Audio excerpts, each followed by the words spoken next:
Hi! Welcome sa RN Diary. Nakauwi nga ng Pilipinas nang walang kahit sinong nakakaalam, kundi yung asawa ko lang. Sinadya ko talagang hindi mag-post para hindi nila malaman na pauwi na ako. At nandito na tayo sa likuran.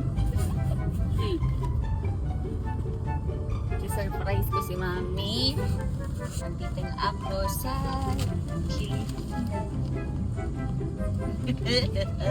Mga oras na nga na yan na hindi alam ni Mami nandyan na ako sa bahay. Ilang beses na nga niya akong tinatanong kung kailan ako uuwi. Di nga ako nasagot at may bombahan nga doon sa may Riyadh. Baka kasi makancel ang flight ko at umasa lang siya. Ayun na nga, pinasundo ko na nga doon sa asawa ko para malaan kung paano magiging reaksyon.